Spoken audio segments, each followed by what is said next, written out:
Amén. Ahí sí, estamos saliendo por el micrófono. Ahí sí.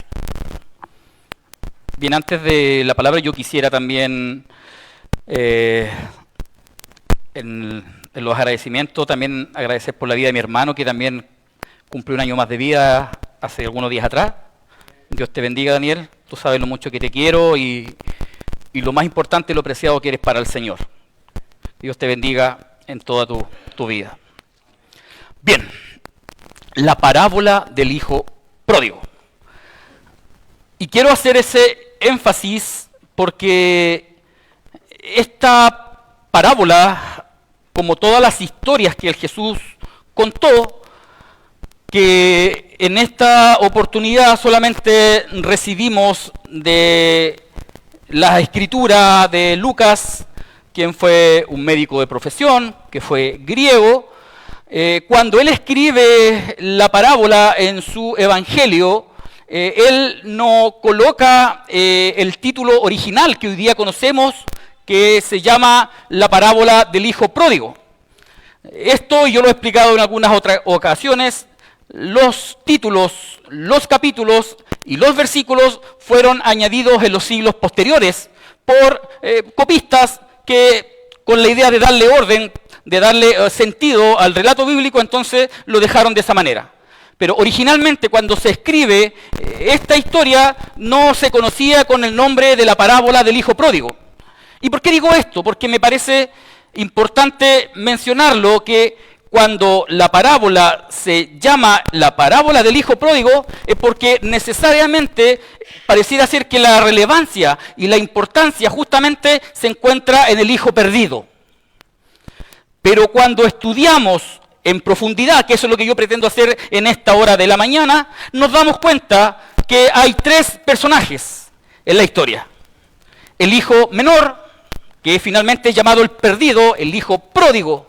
El hijo despreciado, traducen algunas versiones.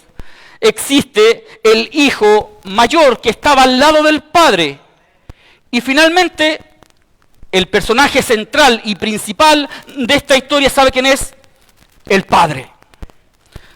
He puesto para efectos de esta predicación el siguiente título a este mensaje: Dos hijos perdidos y un padre que ama. Porque ese hijo que estaba al lado de su padre, que había disfrutado las bendiciones de ser padre, cuando uno empieza a estudiar la Biblia y la historia en el detalle, se da cuenta que ese hijo también estaba perdido. Porque esta parábola lo que muestra como finalidad es finalmente mostrarnos un padre amoroso que revela su amor incondicional, que revela su gracia y su misericordia para todos aquellos que lo buscan. Usted y yo, y muchos de los que estamos aquí, que llevamos años en el Evangelio, seguramente hemos aprendido que el Evangelio y que la vida misma no siempre nos conduce a lo mejor que usted y yo planeamos en la vida. Muchos de los que estamos aquí en algún momento de nuestra existencia, quizás hemos sido como ese padre que espera a un hijo que se alejó. O quizás hemos sido como el hermano mayor que cargó con el peso del deber y de la responsabilidad. O quizás hemos sido esos viajeros de la vida que en algún momento perdimos el rumbo de nuestra existencia. Perdimos el rumbo para dónde íbamos, que finalmente buscando una libertad, terminamos siendo atrapados. Con el pasar del tiempo, muchas ocasiones, el orgullo, la vergüenza se vuelven equipajes de nuestra vida como elementos muy pesados que usted y yo debemos cargar. Pero Jesucristo prometió que debemos venir a Él todos los que estamos cargados y todos los que estamos cansados, porque en Él encontramos descanso. Quizás sobre nuestros hombros arrastramos el cansancio de los años, el dolor de una relación rota, o quizás la duda silenciosa de que si Dios tiene un lugar preparado para alguien que quizás debió haber aprendido la lección. Porque muchas veces usted y yo tenemos que ser pasados como el oro en el crisol para finalmente aprender de las cosas de la vida.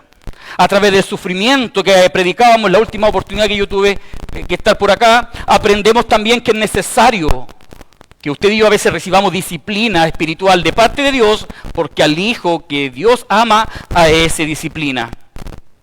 Hoy no quiero predicar acerca de un relato antiguo sobre una familia ajena. Quiero que entremos en la historia que probablemente en algún momento puede ser la historia suya y puede ser la historia mía, la historia de la restauración. A través de esta historia descubrimos cómo la gracia y cómo la misericordia de Dios, ¿sabe qué, iglesia? Nunca se acaban. No tienen fecha de expiración. Y que su amor, el amor de Dios, es el único lugar donde usted y yo podemos estar seguros, donde nos podemos cobijar y encontrar en Él amor incondicional para nuestras vidas. A través de este mensaje yo quiero invitarle a que por un momento dejemos de ser los adultos que creemos que tenemos todo controlado. Porque cuando miramos las cosas desde una perspectiva terrenal, pareciera ser que todo está controlado en nuestra vida. Pero cuando aprendemos esta palabra, vamos a ver que en algún momento hemos sido como el hijo pródigo, ese que malgastó todo. Pero también en algunas ocasiones somos como el hijo que está con su padre, ahí con él, y no se fue. Y ahí estamos, perdidos también en nuestros propios problemas, en nuestros propios juicios y en nuestros propios orgullos. A través de este mensaje quiero que aprendamos que, ¿sabe qué, iglesia? Tenemos un Padre amante que siempre está dispuesto, que siempre estuvo mirando el camino, esperando nuestra llegada y sigue esperando nuestro retorno. Pero también es ese Padre que diariamente está a nuestro lado, amándonos y mostrándonos su gracia. Porque a veces estamos dentro de la casa, disfrutando las bondades del Padre. Y otras veces somos como aquellos que, como ese hijo menor que malgastó todo. Fíjese que Lucas capítulo 15 cuenta 3 parábolas. Pero el contexto de las 3 parábolas justamente está en el versículo 2, cuando dice que los fariseos y los escribas murmuraban diciendo, esto a los pecadores recibe y con ellos come. Y lo conversábamos en la mañana en la escuela dominical con los hermanos. Los fariseos no podían concebir en su cabeza cómo Dios podía comer con los pecadores. Cómo Dios podía comer y compartir con aquellos desdichados de la sociedad, con aquellos que eran mirados en menos, con aquellos que la sociedad preponderante de Israel despreciaba. Ellos no podían entender cómo Jesús podía comer con ellos y más encima recibirlos. Cómo Jesús podía recibir a personas rotas, a personas pecadoras, a personas necesitadas y muchas veces despreciadas de la sociedad. Por eso cuenta esta sección de 3 parábolas para mostrarnos que Jesús sigue buscando hasta cuando Él venga todo aquello que se ha perdido. Y en algún momento de nuestra existencia, usted y yo también estábamos perdidos. Ya apareció este Jesús tan bueno. Apareció este Dios amante que nos vino a dar salvación y vida eterna. Pero fíjese que hay una distinción en esta parábola en relación a las otras 2 que yo le estoy mencionando del capítulo 15, acerca de la parábola de la oveja perdida, de la moneda perdida y este hijo perdido. ¿Se da cuenta cuál es el común denominador? Que algo hay perdido. Fíjese que en la primera parábola lo que se pierde es una oveja. Bueno, se pierde por descuido o porque ella decidió perderse involuntariamente, o voluntariamente, perdón. Luego hay una segunda parábola que se conoce como la parábola de la moneda perdida, que ahí hay un descuido de una mujer que pierde una moneda muy preciada. Pero esta tercera parábola nos muestra a un hijo que decide por sí mismo perderse. Esta parábola no solamente revela la miseria y lo miserable y lo terrible del pecado, sabe también lo que revela la inmensidad de la gracia y el peligro de muchas veces vivir una vida sin amor. Vivir una vida legalista. Vivir una vida apegada a nuestras religiones y a nuestras tradiciones, como estaba este hijo perdido. Lo que quiero que veamos de esta parábola es que encontremos algunas verdades que nos enseñan que la gracia del Padre, ¿sabe qué, iglesia? Sigue plenamente vigente en estos tiempos. Donde abunda el pecado, dice la palabra de Dios, sobreabunda la gracia. Y esto no es una invitación a que pecamos deliberadamente, sino que lo que está diciendo el mensaje allí es que Dios es más grande, en amor, en bondad y en misericordia. Hoy día, como en muchas ocasiones, somos esos hijos pródigos que vivimos fuera de la casa, pero otra vez estamos perdidos viviendo dentro de la misma casa con el Padre. Porque a veces estamos al lado del Padre y pensamos que nuestra relación está segura de acuerdo a nuestro propio pensamiento y de acuerdo a nuestras propias condiciones. Pero a través de esta parábola, que yo solamente leí los versículos del 11 al 19, pero que se extienden hasta el 32, nos damos cuenta que finalmente los dos estaban perdidos. La primera verdad que quiero extraer a través de este mensaje es que el hijo menor se perdió por una decisión propia. Iglesia, hermanos, hermanas, si alguno de nosotros hoy día se pierde, es porque decide así hacerlo. Somos re buenos para buscarle el ajuste y echarle siempre la culpa al otro. Pero de esta parábola aprendemos que usted y yo nos podemos perder porque hemos elegido una mala decisión. Versículo 12. Y el menor de ellos dijo a su padre: Padre, dame los bienes que me corresponde. ¿Se da cuenta? Porque a veces creemos que nos corresponden ciertas cosas y ciertos privilegios como derecho adquirido. Pero de esta historia aprendemos que lo que usted y yo tienen, que lo que usted y yo tenemos es solamente por la obra de la gracia de nuestro Señor Jesucristo. La oveja se perdió por descuido, la moneda se perdió porque otra persona la extravió, pero ¿sabe qué? El hijo menor de esta historia decidió perderse voluntariamente. Nadie le pidió que pidiera la herencia. Él, por una decisión propia, y porque esta historia nos muestra lo terrible del pecado, es que este joven decide perderse y pedir lo que le correspondía. No conocemos más detalles de la historia, pero seguramente a este joven no le faltaba la comida. Es probable que este padre no fuera un padre cruel. No porque se sintiera abandonado. Se fue, ¿sabe por qué? Porque quería vivir lejos de la autoridad del padre. Y en muchas ocasiones usted y yo queremos vivir de la misma forma. No nos queremos sujetar a la autoridad y la voluntad de Dios. Este es el verdadero espíritu del pecado. ¿Sabe qué? Querer las bendiciones de Dios, pero sin la fuente de bendición. Queremos que Dios nos bendiga, pero después llevar nuestra propia vida y nuestro propio pensamiento a nuestra propia forma de vivir. Queremos las bendiciones de Dios, pero lo que es terrible, no queremos a Dios. El hijo menor, ¿sabe qué? Quería la herencia, quería la libertad, quería los bienes, quería el placer, pero ¿sabe qué? Sin la presencia del Padre. Y eso es terrible. El Padre de esta historia representa a Dios, por supuesto, no los padres terrenales. Y esa sigue siendo la actitud de muchos hoy. Queremos bendición, queremos que Dios nos bendiga, queremos que nos lleguen cosas, pero ¿a qué costo? El hijo menor, y al igual que muchos hoy, queremos la paz sin arrepentimiento, queremos la bendición sin obediencia, queremos salvación sin humillación, queremos plenitud sin sacrificio, y ¿sabe lo que es peor? Queremos el cielo sin santidad. Queremos el cielo sin santidad, sin mayor sacrificio. El hijo menor representa a ese hombre que, conociendo la verdad, ¿sabe lo que hace? Decide darle la espalda a Dios. Como lo dice la Biblia en otras partes, sabiendo hacer lo bueno, hacéis lo malo. Y en muchas ocasiones usted y yo hacemos lo mismo. Porque este hijo menor se perdió por decisión propia. ¿Sabe por qué? Porque el pecado comenzó a anidarse en su corazón.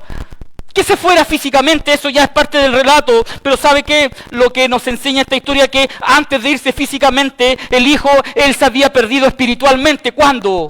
Cuando dejó al padre de lado, cuando abandonó a su padre, cuando quiso vivir sin la obediencia del padre, sin sujeción al padre. Iglesia, nadie de nosotros cae de un día para otro. Primeramente el corazón se comienza a enfriar, luego se pierde el amor por Dios, en otras ocasiones por nuestros hermanos, después la oración se vuelve una rutina y a veces la presencia de Dios deja de importar. Finalmente la persona termina alejándose de la iglesia y lo que es peor, termina alejándose de Dios.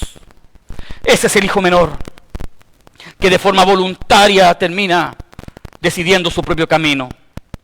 Proverbios capítulo 14, versículo 12 dice: hay caminos que al hombre le parecen derechos, pero su fin es camino de muerte.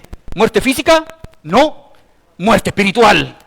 Dios no dio la libertad, Dios no obliga a nadie a permanecer en Él. Y eso lo estuvimos estudiando en el estudio bíblico del sábado pasado. Dios no obliga a nadie a permanecer en Él. ¿Sabe qué, iglesia? Podemos caminar o podemos alejarnos de Él, pero toda mala decisión, ¿sabe qué? Tiene terribles consecuencias. Y del pecado aprendemos que es terrible vivir lejos de Dios. Y esa muchas veces es la consecuencia de una mala decisión. Alguien me preguntaba si Dios castiga alguna vez. Yo le digo que sí. Dios castiga. Dios castiga porque el pecado Dios no lo puede tolerar, no lo puede pasar por alto. Lo que sucede a través de Cristo es que Él aplaca su ira. Dios nos ve a través de Cristo como personas justas. Nos ve como personas santas, pero si no fuera por Cristo, si no tuviéramos a Cristo en nuestro corazón, entonces usted y yo seríamos tan pecadores, y disculpen la palabra, seríamos tan miserables como los que no conocen del Señor. Porque viviríamos en una miseria espiritual, pero gracias a Cristo, quien decidió morir por nosotros, entonces es que ahora Dios nos ve justos y aplaca su ira contra nosotros. Pero el pecado sí tiene sus consecuencias. Y esa consecuencia muchas veces viene como disciplina, como castigo a nuestra vida. Este hijo menor pensó que alejándose del padre encontraría libertad. ¿Y sabe lo que encontró? Libertinaje. Pero terminó, además de libertinaje, ¿sabe lo que encontró? Terminando esclavitud. Encontró esclavitud. Porque el pecado, ¿sabe lo que pasa? ¿Sabe lo que hace Satanás con el pecado? Que promete mucho, pero paga poco. O sea, al final lo único que terminamos dañándonos cuando nos alejamos de Dios, como este hijo que por decisión propia quiso hacerlo, ¿sabe quiénes son? Usted y yo. Dios sigue siendo Dios. Dios sigue siendo inmenso, Dios sigue siendo soberano, Dios sigue siendo un Dios todopoderoso. La segunda verdad que aprendemos de esta parábola, iglesia, hermanos, con la vida del hijo menor, es que el pecado engaña. El pecado, trae vacío y finalmente, ¿sabe lo que termina sucediendo? Termina destruyendo. Versículo 13. No muchos días después, juntándolo todo, el hijo menor se fue lejos a una provincia apartada y fíjese lo que dice, allí desperdició sus bienes viviendo perdidamente. El pecado ofrece una ilusión, es seductor, pero Satanás nunca muestra el final, muestra solamente el placer momentáneo que muchas personas hoy día buscan. ¿Sabe qué es lo que imaginó este hijo menor? Y seguramente pensó cuando pide la herencia, él imaginó fiestas, imaginó amigos, imaginó placer, imaginó independencia, felicidad y un disfrute que pensaba que era para toda la vida. Pero cuando se le acabó todo lo que tenía, la parábola nos dice que finalmente este hijo menor terminó quedando solo. Porque el pecado trae vacío. El texto dice, cuando todo lo hubo malgastado, ¿sabe lo que vino? Vino una gran hambre.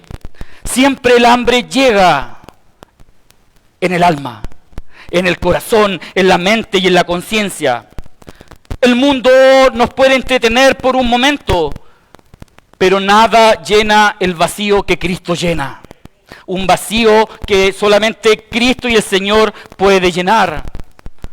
Y tenemos el ejemplo de Salomón en el Antiguo Testamento, que probó riquezas, y la Biblia que tenía 700 mujeres, 300 concubinas, 1000 mujeres llegó a tener Salomón, tuvo placer, gozo de fama, gozo de poder, y ¿sabe lo que terminó diciendo Salomón después de tener todo eso en el libro de Eclesiastés?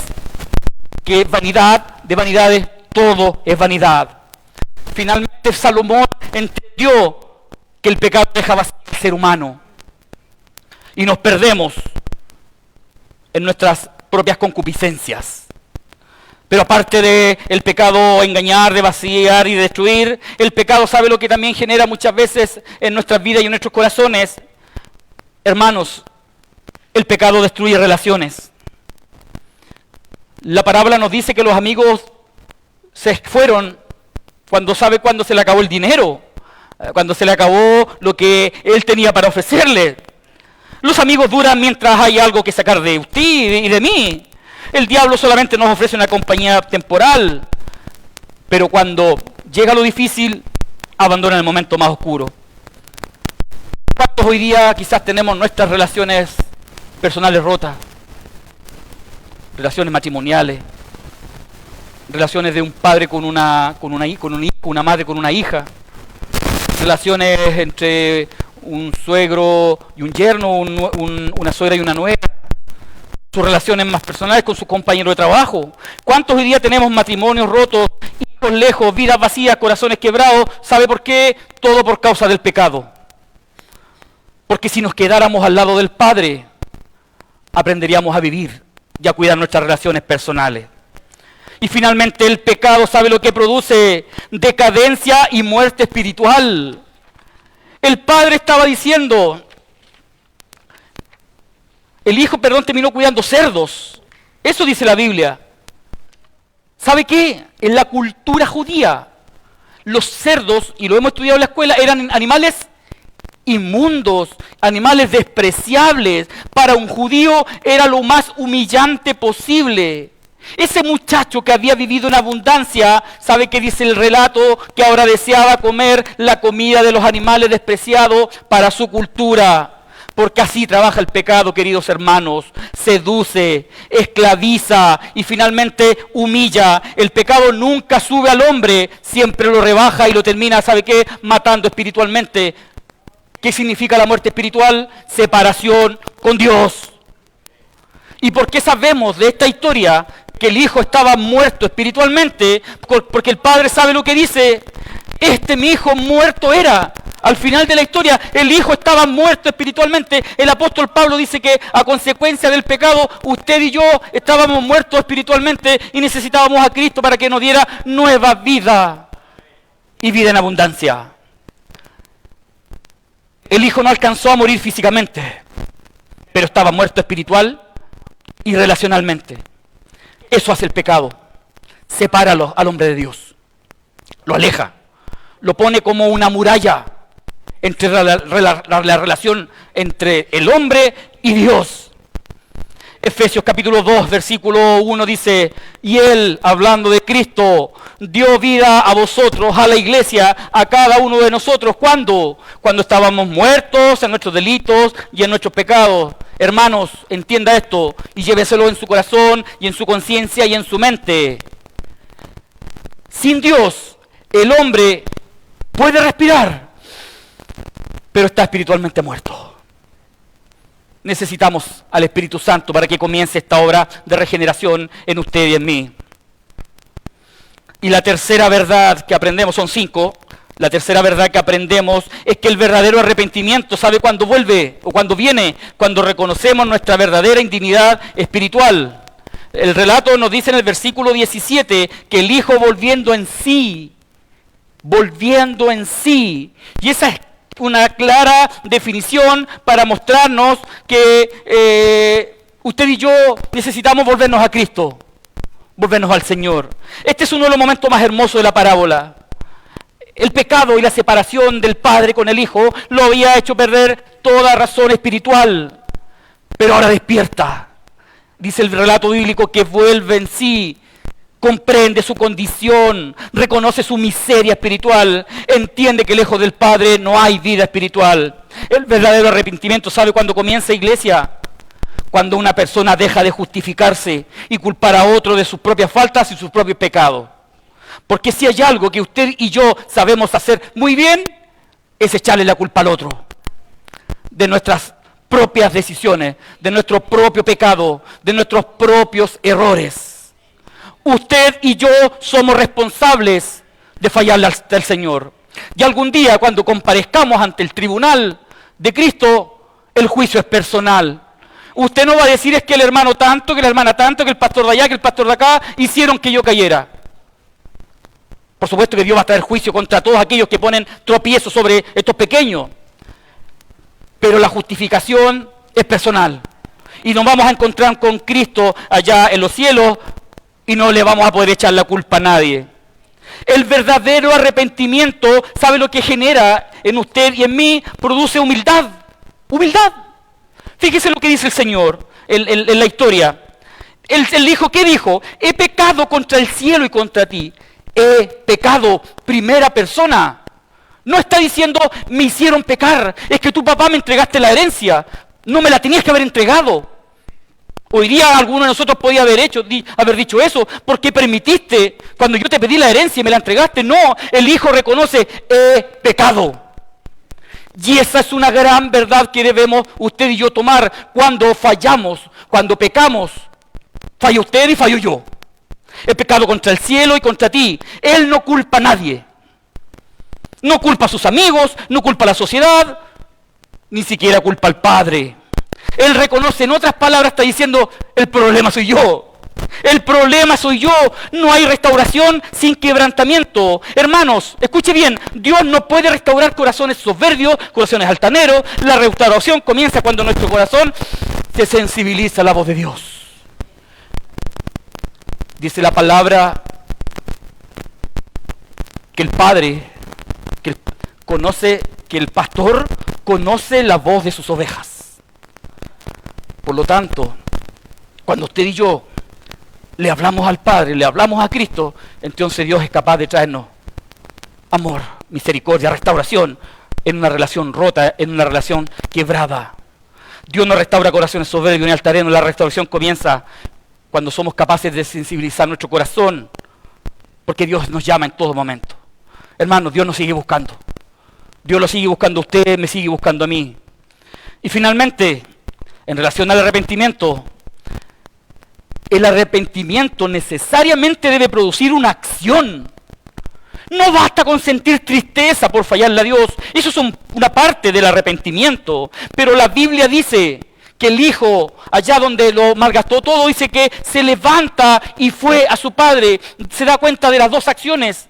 Levantarse e ir a su padre, dos verbos. Los verbos indican acciones. No nos queremos quedar lamentándonos a causa del pecado. Muchos hoy día sienten remordimiento, pero no siempre retornan. El verdadero arrepentimiento sabe lo que genera: un cambio de dirección, un cambio de actitud, un cambio en nuestro caminar y en nuestras decisiones. Porque arrepentirse genuinamente significa dar media vuelta y volvernos a Dios. Hay personas que solamente se quedan en el lloro de las consecuencias del pecado, pero no abandonan el pecado. Esa no es la verdadera tristeza que produce la vida. El verdadero arrepentimiento, hermanos, que aprendemos de esta historia, es que el arrepentimiento genuino reconoce su pecado, pero no se queda con eso, lo confiesa, lo abandona y, lo más importante, nos hace retornar al Padre. Porque sabe que el Padre nos sigue esperando con sus brazos amantes y amorosos. Otra verdad que aprendemos de esta historia, y esto quizás es lo central de la historia, es que el Padre representa el corazón de Dios. Fíjese lo que dice el versículo 20. Y cuando aún estaba lejos, lo vio su Padre. Lo vio su Padre. Esta es una de las imágenes más conmovedoras de la historia y quizás, me atrevería a decir yo, de gran parte de la Biblia. ¿Sabe lo que pasa? El Padre estaba esperando. El Padre estaba mirando todos los días, me imagino yo, el camino por si llegaba ese hijo que necesitaba volver. Aunque el hijo se fue, el Padre nunca dejó de amarlo. Así es Dios. Así es Dios. Aun cuando usted y yo nos alejamos, Dios sigue llamando, Dios sigue invitando, Dios sigue buscando, Dios sigue insistiendo y buscando pecadores al arrepentimiento. Y lo precioso de esta historia es, al igual como el hijo se levantó, corrió y fue ante su padre, ¿sabe qué? Hay algo precioso, un detalle de la parábola que yo quisiera comentarle, que es la reacción del padre. El texto dice que cuando lo vio fue movido a misericordia y ¿sabe lo que hizo? Corrió. ¿Sabe? Ese es un pequeño, no menor detalle, y se echó sobre su cuello y lo besó. En el mundo antiguo, en el Medio Oriente, un hombre anciano no podía correr. Eso era algo que tenía que ver con humillación. Era considerado humillante que un anciano corriera.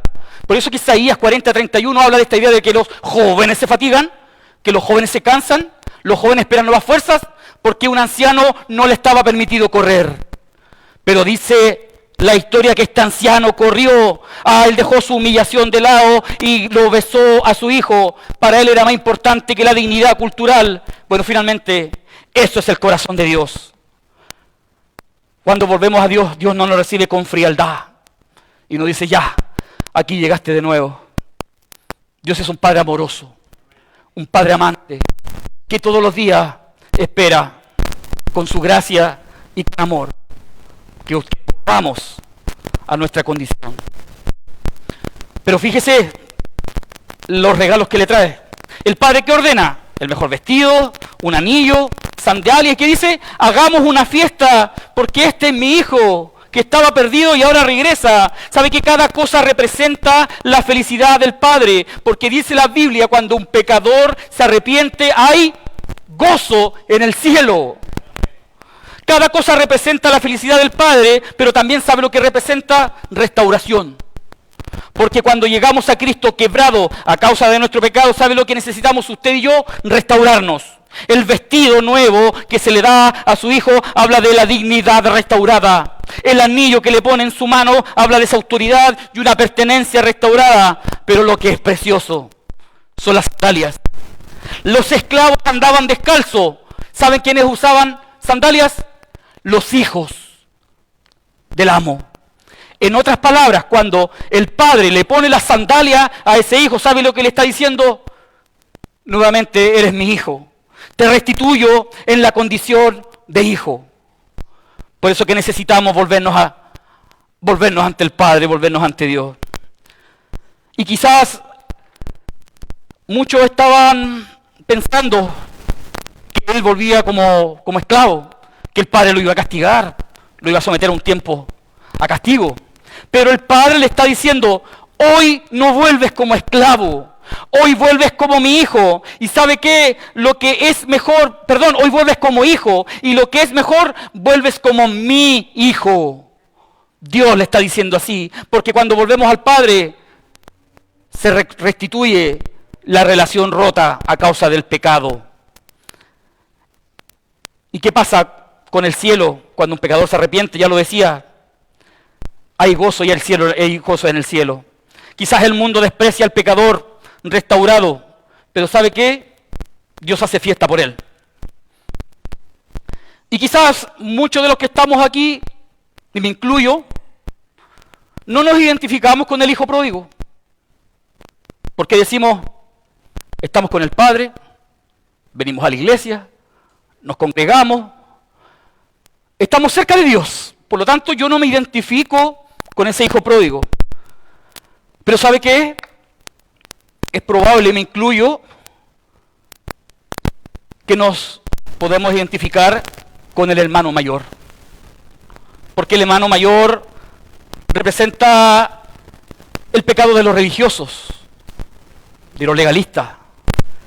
El pecado de aquellos que, creyendo hacer todo bien, hacemos las cosas mal. Aquellos que creyendo que estando cerca de Dios, cerca de la iglesia, entonces gozamos de comunión directa con el Padre.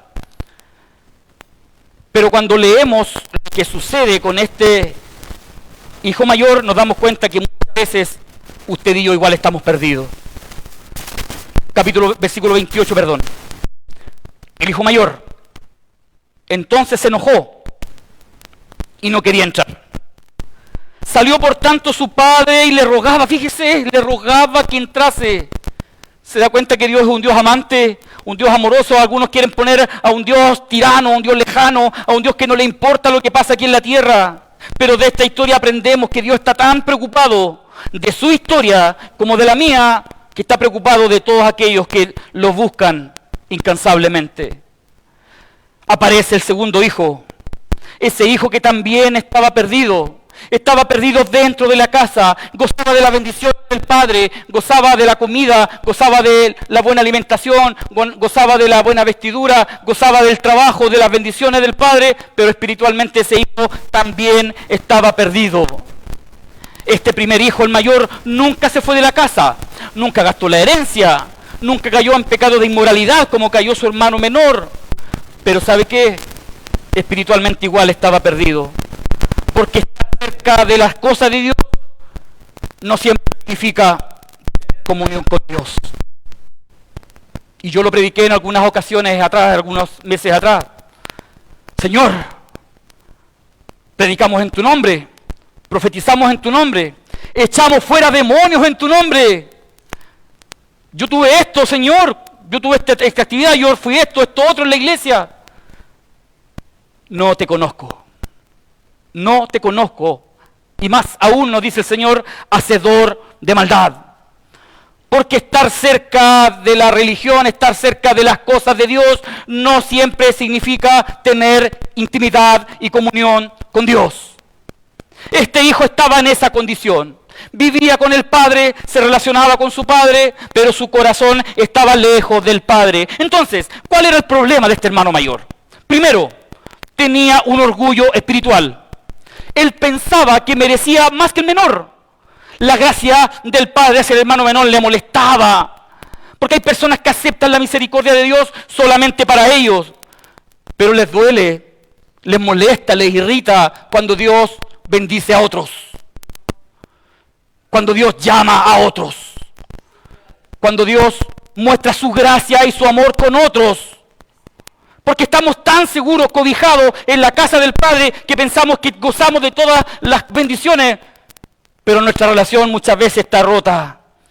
Porque nuestro orgullo espiritual muchas veces nos consume, nos gana. Y de esta historia aprendemos que este hijo mayor estaba en esa condición.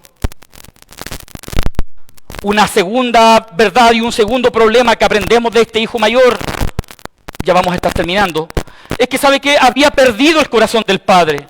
¿Sabe lo que le dice el padre? Le dice, tu hermano. Pero el mayor le dice, ese tu hijo. Ya no lo veía como un hermano. Y eso es lamentable. Eso es lamentable.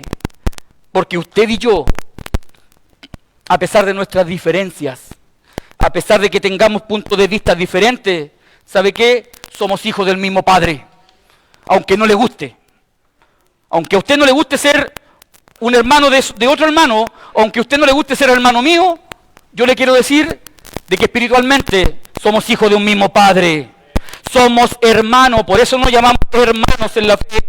La religión sin amor, ¿sabe lo que produce? Un endurecimiento del corazón.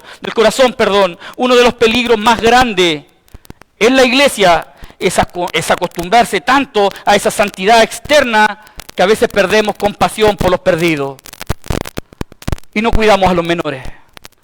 Y estamos tan preocupados de nuestra propia relación y de nuestros propios medios que nos olvidamos que en medio de nosotros hay otros que también necesitan tanto de la gracia, del amor y de la misericordia de Dios como la necesita usted. Un tercer problema que tenía este hijo mayor es que estaba en la casa, pero estaba lejos del Padre. Y eso es fuerte. Eso es impactante. Hermano, podemos cantar, podemos incluso predicar, podemos congregarnos, podemos servir, y aún así podemos tener en nuestro corazón lleno de amargura, de críticas, lleno de orgullo, lleno de celos, lleno de dureza espiritual. El hijo menor estaba quebrado por su pecado, pero el mayor estaba endurecido porque él confiaba en su propia justicia. Y muchos de los que estamos aquí nos pasa eso en algunas ocasiones.